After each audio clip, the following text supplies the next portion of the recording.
On Capitol Hill, the Senate says it will not vote on the Republican tax reform plan on Thursday. A final vote is expected on Friday, but lawmakers could debate throughout the night. Democrats are continuing to argue against the bill after the Joint Committee on Taxation gave its analysis of the bill. Nancy Cordes reports. The Dow surged 330 points today as Wall Street sensed an impending windfall after several GOP holdouts said they were leaning towards voting yes. I think it's likely to pass. The centerpiece of the Senate plan is a huge cut to the corporate tax rate, which Republicans say will be a boon for U.S. workers. We'll have more jobs, more companies. Existing companies are expanding. Democrats argue past tax cuts haven't trickled down to workers. This is a fantasy. This bill greases the wheels to send more jobs overseas. Just a show of hands. A group of business leaders were asked recently if they would invest those tax savings in their workforce.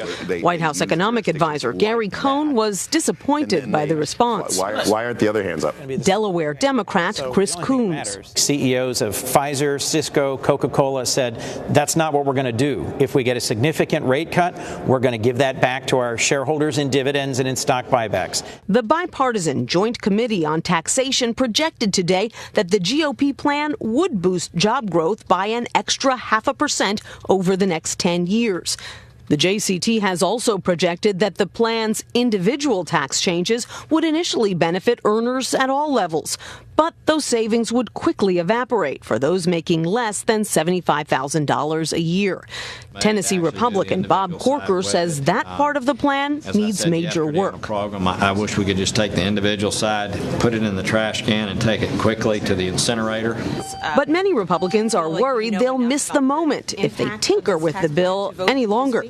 I want us to pass tax reform. I think in its current structure it would make things better than things are today. Not perfect, but better. If Republicans do manage to pass their bill, which they're hoping to do in the next 24 hours, they will have another opportunity to make changes when they work to reconcile the Senate plan with the very different plan, Elaine, that passed the House a few weeks ago. Well, Nancy, this is not a small bill. How does the speed in which Republicans are trying to get it passed differ from previous legislation? Democrats will argue that they've never seen legislation this momentous get passed this quickly. In fact, even tonight, Senate Republicans are huddling, working on last-minute changes to the bill that they're hoping to pass, as I said, within the next 24 hours. And so what Democrats are arguing is that Republicans are rushing this process without really understanding the consequences of some of these tax changes that they want to put into place.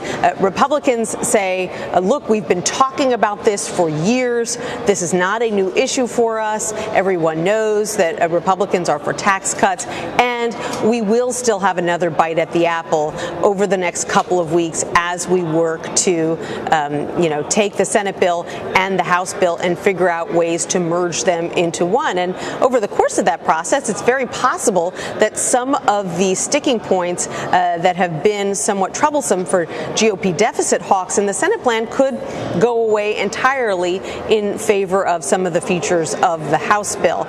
So this is very much a work in progress.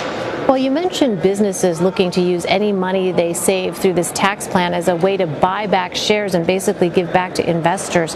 How are Republicans explaining that after they promised that the plan and the benefits from the plan would trickle down to workers?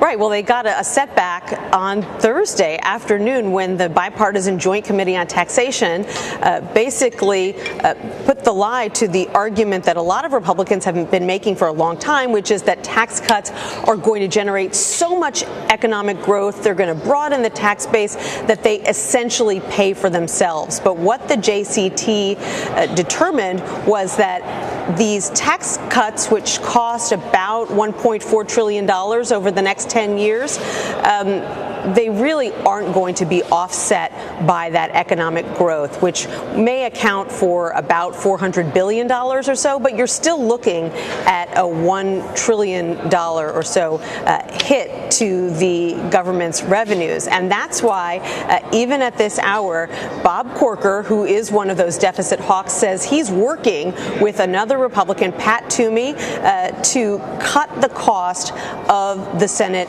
GOP plan. But it's unclear at this point whether there's enough time to make those changes in the bill that Senate Republicans want to pass by Friday, or if these are changes that they would insert down the line when the Senate bill gets reconciled with the House bill.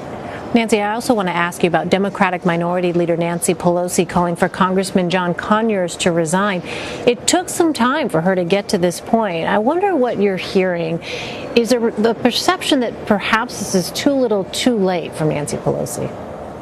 I think it was a course correction for Pelosi after she got a fair amount of blowback, even from within her own party, for appearing to defend Conyers on Sunday and to say, look, we need to give him the benefit of the doubt. I don't know who these women are. Let's just go ahead and let the House ethics process play out and then make a decision. And frankly, that's what a number of lawmakers were saying. A couple of problems, however, with that argument. There were other lawmakers who said, wait a minute, why do we seem to be holding ourselves to a different standard than private industry is using when it uncovers sexual harassers, a lot of whom have been drummed out of their positions of power in very short order? Why is it that when a lawmaker does this, we're saying, well, wait, let's see, and let's let the ethics investigation take its course? So there was that dichotomy that was disturbing to some. And then there was also the appearance that she perhaps had one standard for Democrats accused of sexual misconduct and another standard for Republicans like Roy Moore. That's not to say that everyone up here believes that all of these situations are equal. There's certainly varying degrees of wrongdoing, and nobody wants someone to be unfairly maligned. But it simply turned out to be untenable, especially when some of the women who had accused Conyers started to go public with their stories. And so you saw both Nancy Pelosi and a short time later House Speaker Paul Ryan say that Conyers should resign, and then a whole avalanche of Democrats followed behind them. All right, Nancy Cortez on Capitol Hill. Nancy, thank you. You're welcome.